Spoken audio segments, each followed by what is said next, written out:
বাগান থেকেই 10 লাখ টাকার কমলা।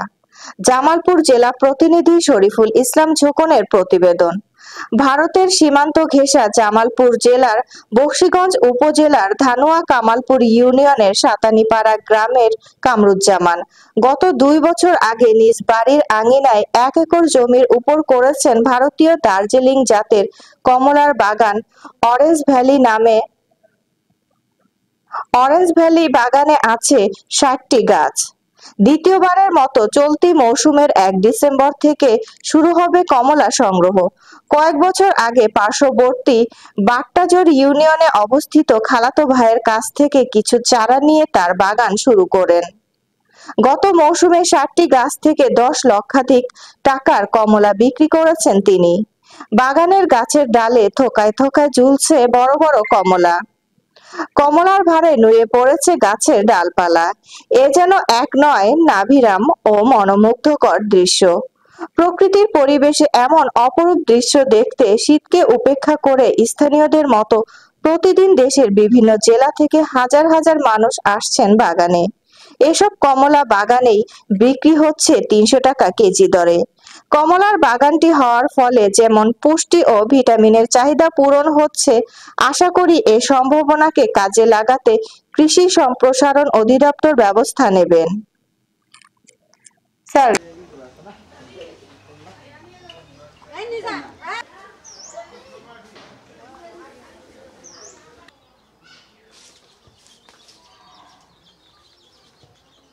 বলে আমার কলিজা ফেরে গেছে, যেহেতু এটা গৌরব। আমি এই জায়গায় একটা গাছ বিক্রি করছি 2400 টাকা।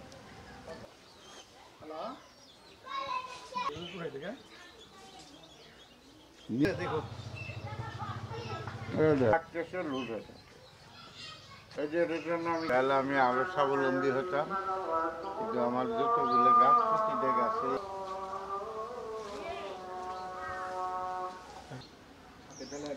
সাথে আমাদের বেলায় আছে। দেখুন যখন আমি সাকসেস হচ্ছি তখন আমি এই কালারটা দেখতেছি পাতার চেয়ে কিন্তু ফল বেশি। প্রতিটা গাছে আমার কি দিতে হয়, এর আগে যেমন জেলা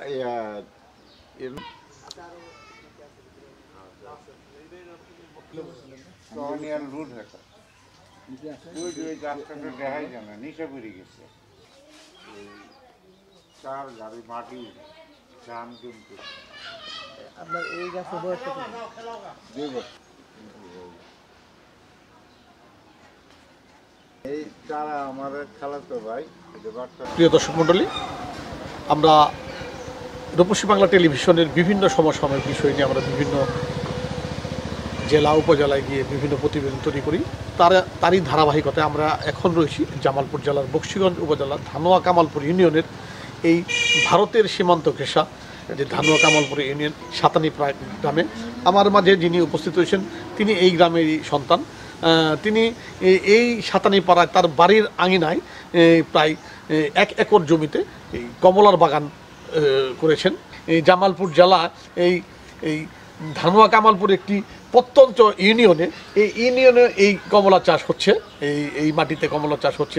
আমাদের মাঝে এই উপস্থিত রয়েছেন এই ধানোয়া কামালপুর ইউনিয়নের সাতানীপাড়া গ্রামের কামরুজ্জামান। তিনি এই কমলা বৃক্ষগুলো তিনি রোপণ করেছেন। আমরা দেখতে পাচ্ছি তার 1 একর জায়গা রয়েছে, প্রায় 60টি গাছ এখানে রয়েছে।